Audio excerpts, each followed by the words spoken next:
Welcome back to Living with the Tide. In this episode, we crack on with jobs ready to relaunch Constantia, including things like fitting the Seacocks, antifouling, and some random jobs we find along the way. Today, whilst the weather's a bit dry, we're going to be fitting the skin fittings. If you can hear a weird noise, it's Matthew in the background shaving his head. But hopefully the rain holds off a little bit because we're going in on Thursday. It's currently Saturday and we don't have too many dry days, and we've got to do the antifouling before we go back in. So that's why Matt's got to do the skin fittings today, and then antifouling, and then we can fit the rest of the Seacocks. I'll show you Matthew. There he is, polishing the top. And you can see behind, we have a bedding sheet on which Matt's mum made. And this is Mona's line drawings. And there's the Mona. Mona? Trying to do my head. Anything else that you need to input for today? I don't think so. I don't think we've explained what I've done so far of late. So, yesterday it was hammering it down, but it was drying off underneath the boat that I managed to use a 2-part epoxy primer. So I primed around the holes for the skin fittings so we can get a better fit, because some of them were a bit, well, there was a lot of sealant left. Also, some were a bit chipped, so I've used epoxy primer. Before that, I actually used epoxy 2-part. I think we filmed that though. So 2-part epoxy resin to seal the inside of the holes, because some of them weren't. Some were sealed, some weren't. So it probably shows that some have been replaced at some point. And the epoxy primer, I'm having a moment now. The epoxy 2-part resin was put in, but some hadn't. So I've done that now, and then I've used epoxy 2-part epoxy primer, which is like a paint, white paint, and I've just painted them as well. Especially where I've sanded it down a bit, and there's like gel coat starting to show, just to protect that more. So. This morning I'm going to sand it down again, this time with 250 grit, so very fine, just to get it smooth, because where I've painted it on there's some paint lines, and then we'll start fitting skin fittings. Whilst Matt and his dad are downstairs fitting the through holes, yeah, that is what they're called, skin fittings even, I'm trying to find places for everything. I don't know if you can see this. I did find that the owner had left some of this. I assume it's from a boat show or something, or kind of feels like I'm going on a log flume at Alton Towers. Lancer's not being helpful. You can probably, I don't know if you can see his tail is sticking out wagging, which means he's doing something that he shouldn't be doing. But yeah, that's what I'm doing today, trying to find places for everything, because yeah, we actually found that Constantia's not got as much storage as Nova, because under both of these seats we did have loads of storage on Nova, but on this one, which is the Contest 40S, they actually have the fuel tank one side and the water tank the other, so there's actually no storage under there. And we've also lost one of the cabinets to a bookshelf on both sides, so we've just got a little bit less storage, so we need to sort things out. And Lancer's crying because he wants dog treats. He's just here. We're just currently fitting the skin fittings now. I've just fit the first one, went quite nice. All we're doing is with Seacock 291i, I think it is. I'd have to double check. We're just putting the sealant on the base and up the threads, about 1 inch up, all around. Then we push it through. Then I put a little bit around the top where it meets, so on the deck level. The hull level. And then these just screw on. You just do them hand tight today. Then you let the Seacock set, and then I can tighten them up a bit further tomorrow once it's set a bit. That's the plan anyway. Today the weather's really good, so we're going to be sanding the hull and preparing it for antifoul. Yesterday, unfortunately, we noticed that the through holes, the skin fittings that we had from Tru Design, were the standard and we needed the long, so yeah, we've had to reorder those. So we're going to prepare the hull at the minute, sand it all back, and then we can hopefully paint before we go back in the water on Thursday if everything goes to plan. Is that for me? That is for me. You can use it as well.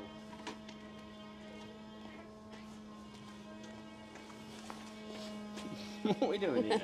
For antifouling, I needed to prime the hull. I did this by using wet and dry sandpaper just to rough up the original coat. Now the new antifoul would bind quite nicely. With the hull primed and our fancy painter suits on, we set to applying the first coat of antifoul. So that's your first coat all done? Yep. well, nearly. I'm just doing the touch-up bits with me. What's left in this pot. But yeah, it's the first coat done. Hopefully get another one tomorrow, and then another one on Tuesday. Let's just get in the skin fittings in. After, did you explain what happened? Did you that we got the wrong ones? Yeah, because we've got balsa core. We need the tall ones or long ones. I didn't realise how much thicker. I thought standard would do, but I monged it. I should have checked. Oh well, it is what it is. Problem is, it's Easter bank holiday, so nobody can post it till Tuesday, so it won't arrive till Wednesday midday, and then we're back in the water on Thursday. Well, I pushed it back so it's Thursday night, like 4 o'clock, so we should have enough time to get them in on Wednesday afternoon, and the Seacocks all set, and then we can fit all the Seacocks day after, Thursday morning. It should all be good. All going to plan, of course. That depends if they send them on time and all of that. Just over there is where they build princess yachts. Shiny new yachts. I think they're not for me. Not for me. Morning, everyone. We're on another day now. It's been a bit wet, but not too bad. And we are just going to put another coat of Antifoul on. Today, Paige is going to help us paint, but she's worried about her shoes. So let me just spin this round. One moment, let me show you the state of her shoes. Wait, are you looking at me? Oh, this is actually working quite well. Well, you need the mic. There you go. Because I've put the Lidl bag in half, which you have to pay for anyway, and then I've put my foot through it, and then covers, and I've got some tape to tape it up. But I think that's actually, don't you have to say that's quite clever. I just trim it so it fits my foot properly. I've stupidly only brought my Vans, which I don't want to get mucky at the minute. So yeah, I've got this one. I'll bend them straight. Oh, I've done it the wrong way. It's fine though. Look at that. Perfecto. Ta-da! Clever. Oops. Oh, there we go. You might hear Matthew complaining in the background that I've put too many coats on, or thicker coats. It's a thickness. But it's not, it's perfect. It means that there'll be no foul. He's just removing the sticky tape now that we've done our second coat, so I will show you.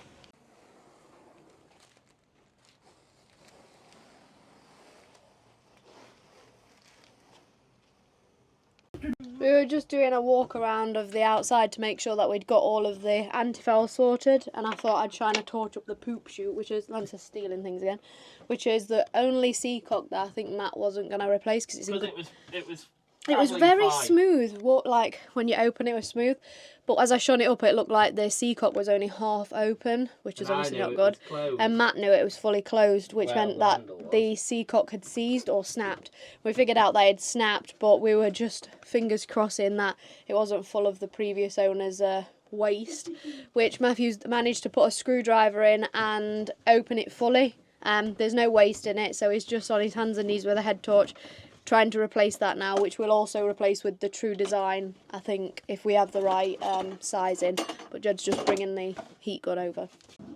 So Matt's just said, as he's melting this off, not melting off, sorry, that the pipe is a lot bigger than normal, which the reason that that's bad, I'll spin it around and talk to you actually, hang on. So you can hear Matt in the background, he said that that pipe's a lot bigger than normal, and the reason that that's a bad thing is because we probably won't be able to get the bits that we need from Force 4, because it won't be in stock, but I'll show you him with his marigolds on.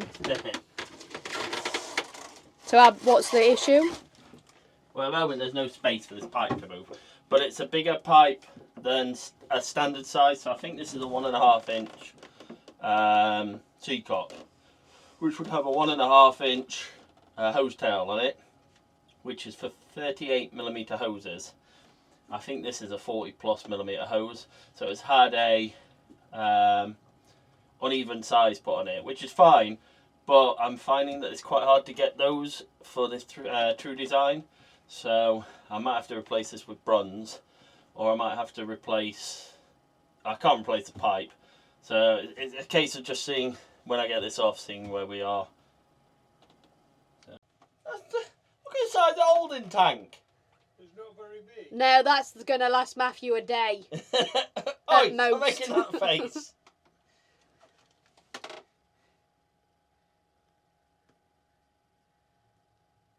Why does the in go in the bottom? That doesn't seem to make sense. The Lidl bags are coming in handy today. Matt's put one in the base. He's managed to get the pipe off now. Unfortunately, all you can see is his big bum. Well, you don't want to be seeing what I'm seeing, so... Poop! Why is this always my job? Because you like being on a boat. I don't like playing with poop. Right, I need my big jaws. Jaws are alive. Lance, on the other hand, is having a very relaxing day after swimming with a huge log. Hard life being a guap, eh? Yeah, tired until he goes for a swim later. What are you doing now? You can see me in the mirror here. I know you're playing with a tool, but what's the tool for? I'm doing the Seacock. And we're back to the bum. Here we can see Matthew has a patch of Antifoul and undone pockets.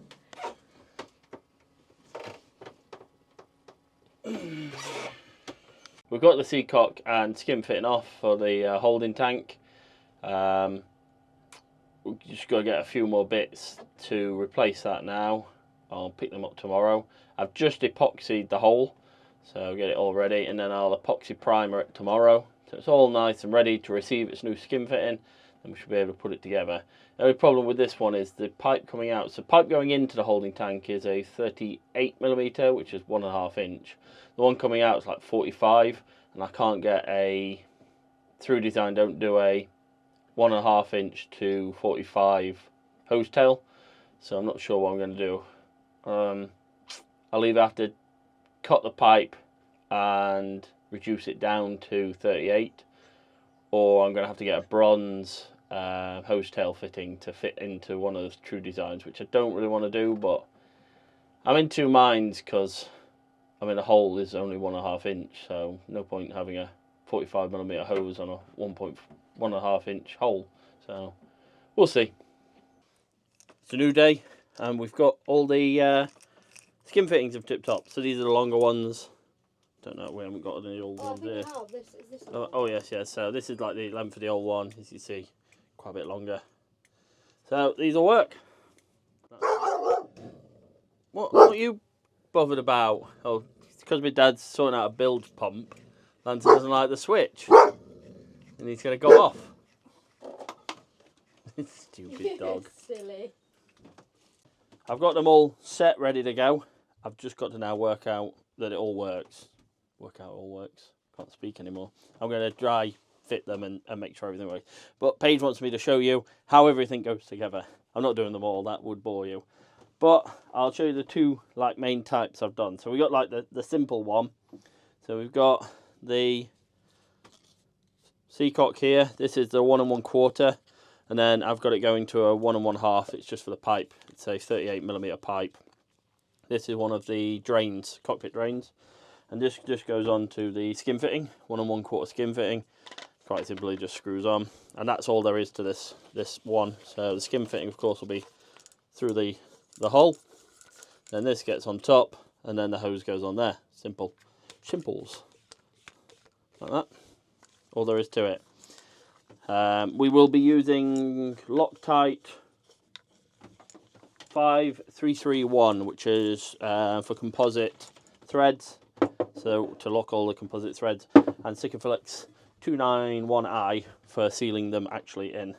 Then the only other ones we've got, which I'm not the biggest fan of how it's going to be, but it just has to be that way, is some, because of space, I've got to 90 off the skim fitting before it gets to the Seacock, so it looks a bit, it's of the moment. So with the thread locker, you don't have to do these threads up as tight as they go. So this one will look pretty much how it does, but I actually need them at 90s. So that one's in about the right place. This one doesn't. So even though it'll be loose when I show you now, so I'll have to have it like that, and it's a bit loose, but because it'll have thread locker on it, it'll be fine. So it'll look like that. That's coming out of the skim fitting. So it'll be like that. These are the ones for the sink drains. It's just because of the cupboards, I couldn't have them straight. So it'll be like that, and then the pipe from the sink drain will come down and into that, just like that. And hopefully it all works. And then the only other one that kind of matches that design is over here. These are the ones that actually are just underneath the 4-peak bed. They'll come out through their skin fitting like that, and then they have to go 90 off to the pipe. I can't have them there and then 90. It sticks out too far. The main problem, well, not problem, but because of these 90s, you can't put these collars on, which increase their bearing load to 500 pounds. Thing is, the ones that are all on 90s are nowhere where people are going to stand. So like they're inside underneath the sinks, or they're underneath the bed in a little space of their own. So they're fine. The ones that will be like in the engine room, and I might end up crawling around the engine room at times, these ones with the straights that'll go straight on, so they can have this collar. And all it does is the collar fits on like so against the hull, and then the skin fitting goes inside there, and that just allows that there's no, I'll just get that, oh, can't even thread it now, look. Ooh. And that will just allow, so there's no like threads or anything showing where they're connected, so it means if you hit them, they are much stronger. So they're rated to, I think it's 250 pounds of pressure without the collar, or 500 pounds, which is 100 and something kilograms of pressure for 30 seconds, something like that. Anyway, the load bearing collar makes them ABYC rated.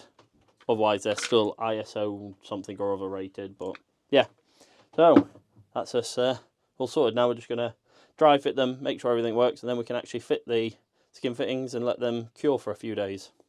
And then the only other one I've got is a 3/8 bronze. This is because you can't get 3/8 in Tru Design. Also, it's really not much space where we're fitting this one. This is the stern gland, so it pumps water to the stern bearing. I can't remember the name now, but anyway, where the prop goes through, just to keep that cooled. So that's what this one is, and it's the only one that will be bronze below the waterline now.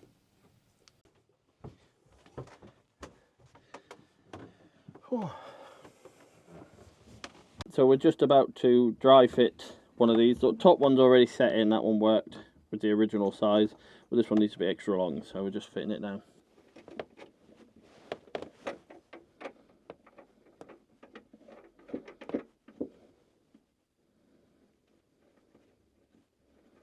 That one fitted in, yeah. Now we're on to the next one. Should be this size, I believe.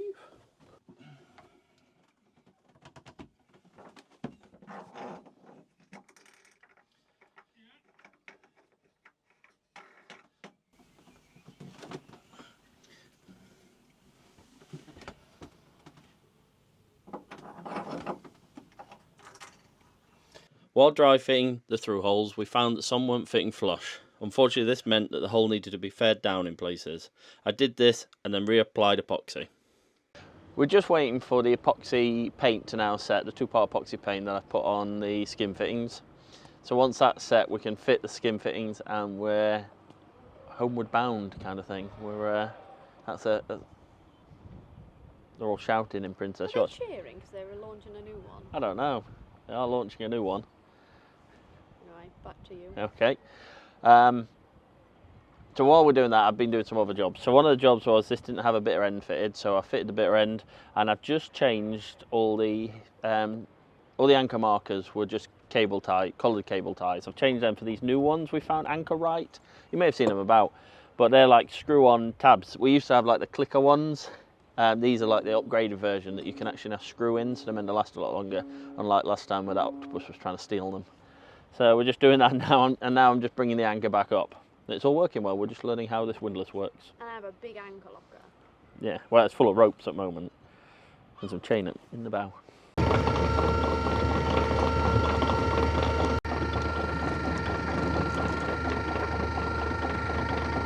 It's like a grabber. A Skegness grabber. Just like the Skegness grabber I've lost. Matt's just asked me to come out and film his next job, which is his slippery nipple, so he's just unpacking it now. It's just one nipple. Grease nipple for the prop.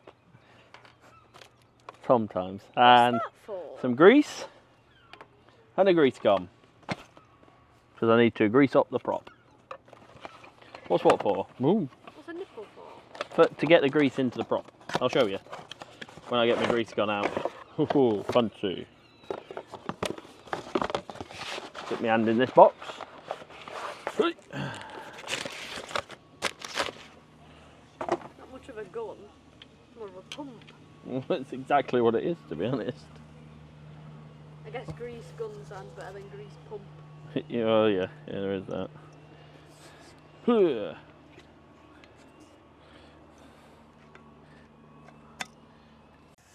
going to be grease everywhere. Yeah, so how I used to use grease guns in the army is, and it's literally how this one works, is you get a big fuck off tub of grease, you stick this in and you pull it back, suck all the grease up, and then put it back together, press this, which then releases that and it like forces the grease up here. But this is coming like a tube, and I think it works with it. I think, yeah. Is it not like a Seacocks? You put like that end in. Oh, that looks like pistachio cream. Pistachio, sorry, not that's everyone's going mental for that. You could sell that for a fortune at the minute. Apart from it's not. Dubai grease. Dubai grease. Goodbye grease. Well, that nearly made a mess. Oh, and it's all over him. Never on my side, you. With that sticking out. I don't know if this is going to work. Like, I mean, it goes like that. And I guess we'll find out, won't we? When in Rome. We got it. It just needed to be reset. There we go. Squeeze it in.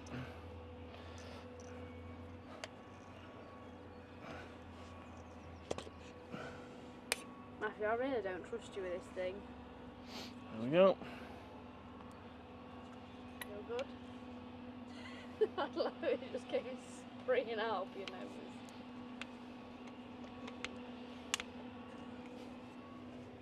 nose. Did it just squirt out? Yes. Oh, it's all in the tools. You need No, it missed it. It missed it. Oh, okay.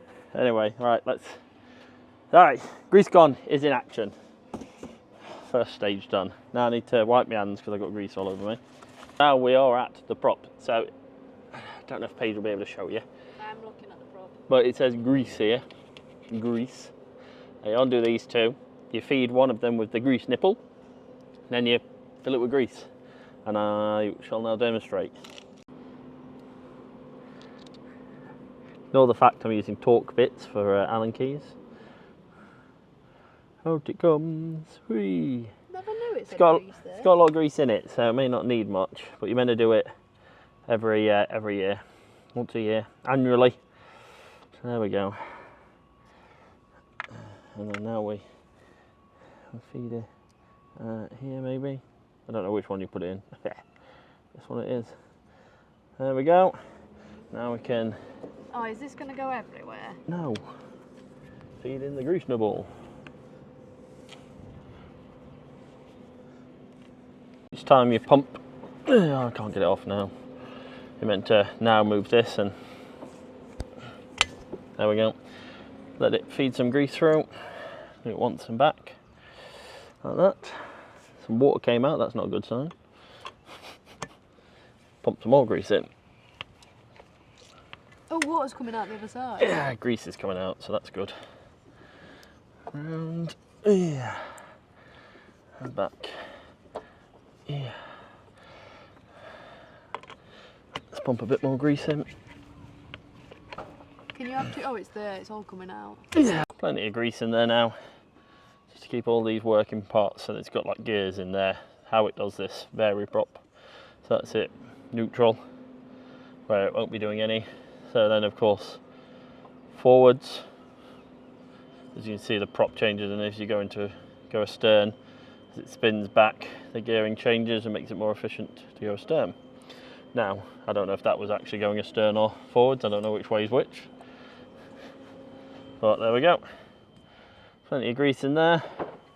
Probably should have read if you can overfill these. I don't think you can. I think it's overfilled. Well, it doesn't matter as long as it can. Obviously, the grease can get out in places, so it doesn't really matter. If it was a sealed unit, then yeah, I'd be more concerned. There we go. Greased. Greased. All good.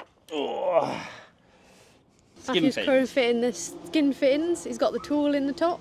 I could probably show people a few that you've already done, and Jed's in the background because he's got Seacocks on him. Yeah, he wasn't wearing his coveralls. Right, let me have a look. I'm going to show everyone the few that you've installed so far. Okay. So these will be cleaned up and then painted around, but this is the new through hole skin fittings fitted with Seacocks. They've numbered them as well, and you can probably hear Matthew in the background. Matthew's prepping the washer for inside. Oh, now I can just see the back of his head. I just put a bead of Seacocks on the washer, push that on and then tighten it all up. Right, yeah, put it through! Well, it's been about 2 hours or so since Matt and his dad... Oh, probably not even 2 hours, probably like an hour since Matt and his dad started doing the Seacocks. And there's not been a single fuff word, so I think it's all going well. We started at the front and now we're in our push heads. it in, Dad. Can still Push your tool in. Working. You so can push it in now, Dad. I'm taking the crossed, 90 off. it's all going well. Yeah, that's good. You can take it out. With the through holes fitted, it was time to crack on with some polishing while we waited for them to cure. Am I being filmed? Yeah, Mr. Polisher. Mr. Polish. I am Mr. Polish. But that's one side, lower side, that I've still got the top side to do. Do you do it with the same thing? Yeah, well it's a bit harder because there's stuff. But, yeah. It's looking good though. Whew. And then I've got the wax. We were wondering why we could hear loads of seagulls and why they're all going a bit nuts, and then we found out why, and I'll show you now. Don't know if you can see the hawk there. He's annoying all the seagulls and scaring them off. Off he goes, look.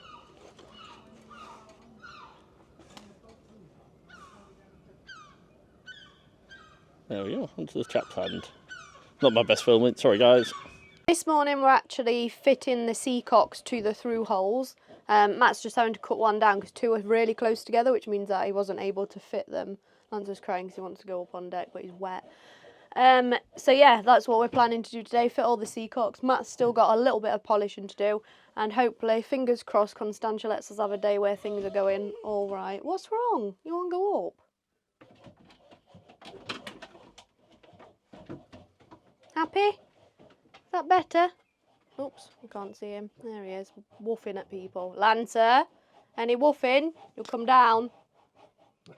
Here's Matthew fixing our first issue of the day, and hopefully the last issue of the day.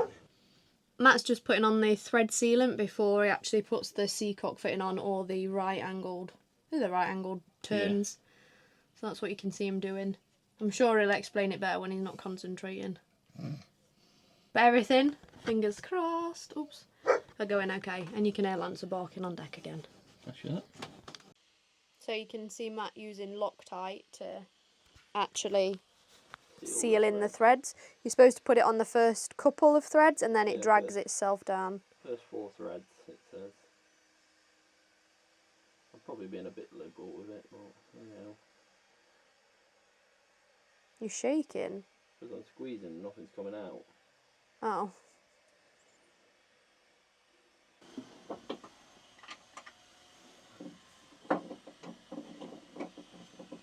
For anyone curious, this is the Loctite that Matt is using on the Seacocks. But now I can't get any more out of. And it's Loctited itself. And this, I think we've already showed this, is the load bearing collar, which then, let me see if I can do this one-handed. Going that? Yeah, there we go. So this is what your Seacock looks like when it's actually fitted. As Matthew has fixed his Loctite. It had set. It does say it takes about 20 minutes, so quick, let's get to it. Let's get busy. With the Seacocks all fitted, it was now time to fit the pipes ready to relaunch Constantia. That's us back in the water now. We've been a bit lax on the filming, I know, so sorry about that, but Lancer's sniffling through pockets. But everything seems to be fine. Nothing seems to be leaking at the moment, which fingers crossed is good. Well, none of the skin things. What is leaking is the stern gland, We'll see. It might just be that some of the packing has got a bit dry. If not, I just need to adjust it, see if that stops the leak. Otherwise, we'll be coming back out so I can get some new stone gland packing. But we'll see. We'll see what happens there.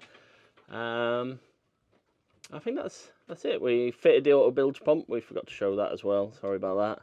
Not be very good on this film in front of doing stuff. I get so into doing stuff, I forget that I'm meant to be filming, and that's Paige sneezing in the back.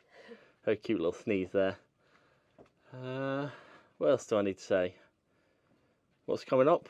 Rigging. Yeah, so we've got some quotes for standing rigging from the area. Hemisphere's just waiting to give us a more accurate quote, but they seem to be the best at the moment, so we'll see. It's either be all spars or Hemisphere by the looks of it. So hopefully, and that should be mid-May, so in about three or 4 weeks we should get that done, and then we can get on our way. We should be pretty much ready to go by then. All going. You'll have to excuse the very messy bedroom in the back. We have got to sort that.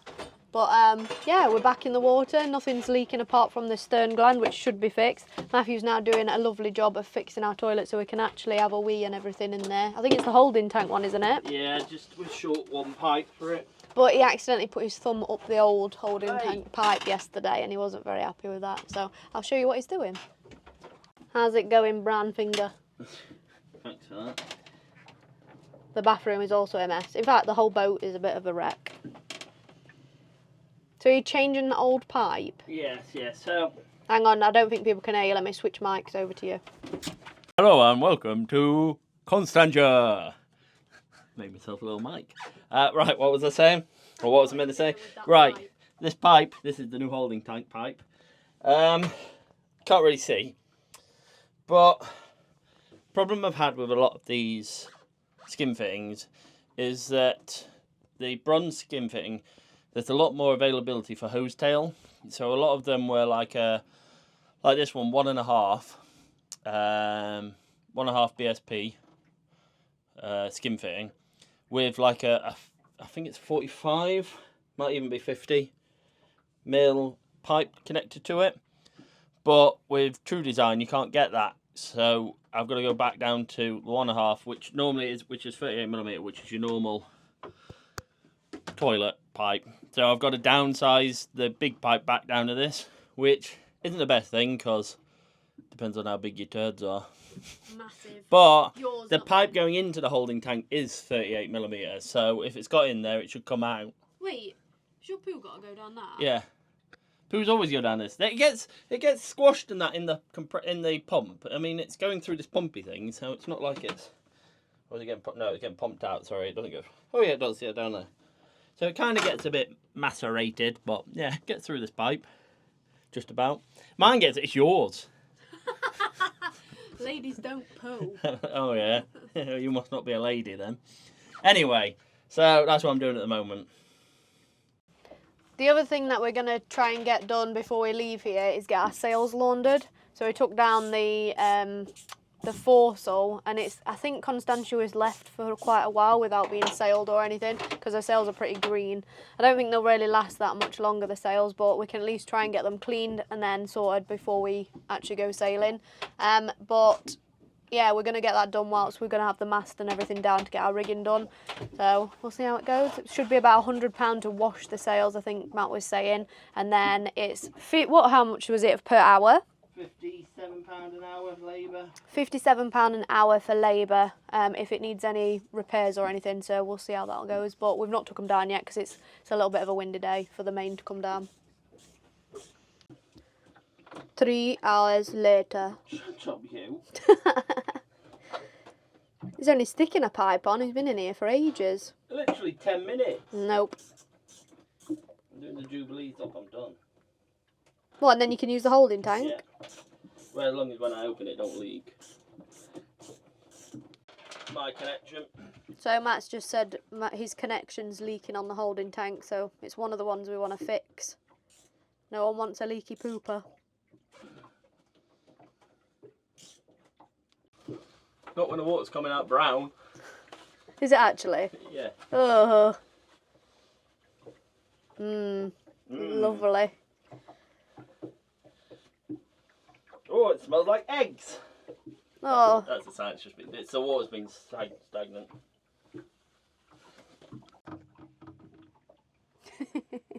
What are you doing up there? You're baking.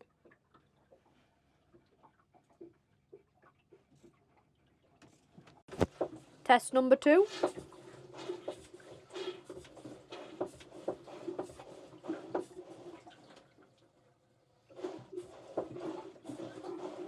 I've been downgraded to have a toilet roll as my mic now. Right, it's all done. It was leaking slightly, not at the skim fitting, but at the join. Slightly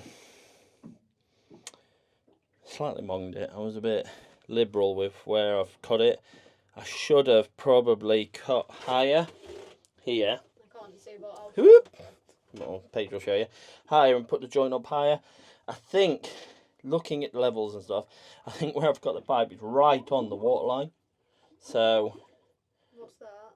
It's just rocking about and that making noise. It's coming up the toilet, isn't it? It's not coming up the toilet, it's just I've left water in. Stop worrying about that. So where I've cut it, I think it's the water line. So of course, as we sit in the water, that means water comes up the pipe to that kind of level. So maybe I should have cut it up higher, and then if there was a leak, it would just be as bad as it is, just the holding tank leaking, and not the old river. The River Plym. No, not on the River Plym. That's the other side. We're on the River Tamar.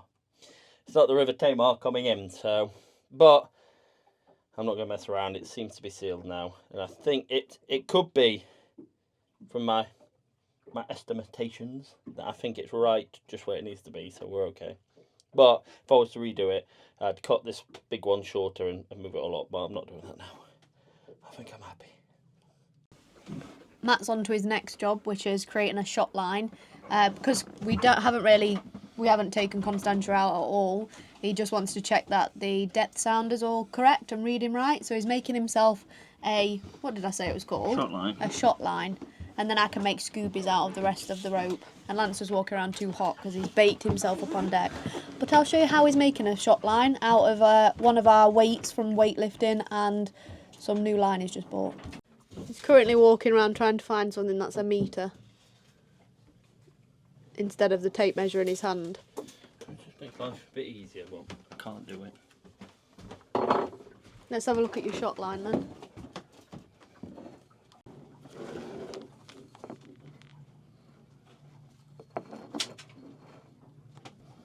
So I'm just going to tie a knot every metre. Old 5 kilogram weight. 0.5. 0.5. Oh yeah. Bloody hell. 0.5 kilogram weight attached to rope or line. So how many metres are you doing? 10. How deep is it supposed to be here? According to that, 7 metres at the moment. But I don't know if that's how, the accuracy of that. One is not going to do it. Sorry, I've confused Paige, which means I probably should have explained better. No, that's probably just me being an idiot, but carry on. No, I used the wrong word. It's not accuracy that's the problem, sorry. It's offset. So this should be set with an offset to... So the depth sounder, of course, is in the bow, and then you've got the keel underneath. So it should have a 1.2 metre offset. So... to include the keel, otherwise when that says 0 we've already run aground. I don't know if it does have that, so that's why I'm going to test. So it's saying something like 7 metres.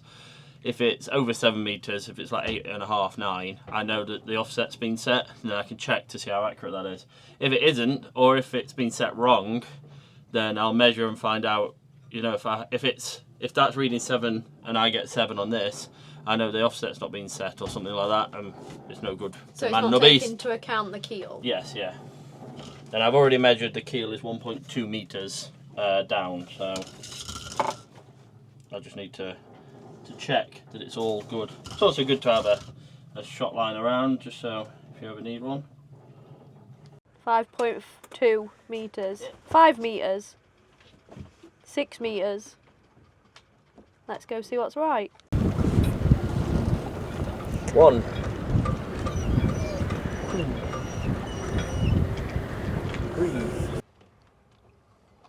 Another frowny face.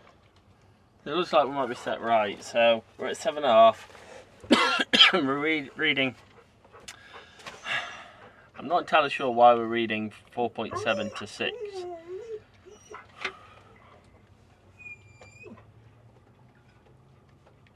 Unless our depth sounders a bit having a paddy. It was fine earlier, so. Maybe there's fish swimming under us. Could be. I doubt it, but. There is a lot of fish in the marina. There is, yeah.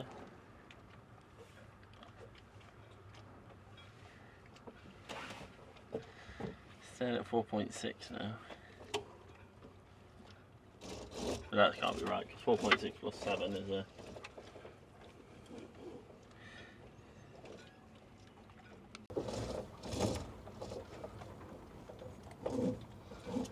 What are you playing at? Yeah, and then this goes to 7.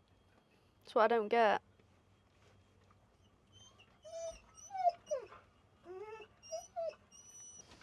I don't think you need to come up here.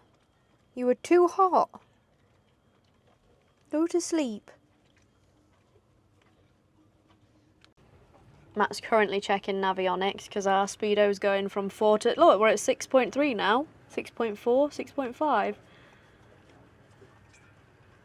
6.7, so we're ranging from 4 to 7. After consulting the almighty Google, I worked out how to input the offset. I set this to 1.5 metres. This including 1.2 from sensor to keel and then 0.3 as a safety margin. Thanks for watching, guys. If you enjoyed that, please like and subscribe and leave a comment below. Join us next time as we complete more jobs and take Lancer for a beach barbecue. Did you see me mirror staring at me? I'm okay, Lance. Don't need a kiss. I don't need a kissy from the go up. Thank you, Lance. Oh, you nearly had the laptop. Right, it's okay. Yeah. Right.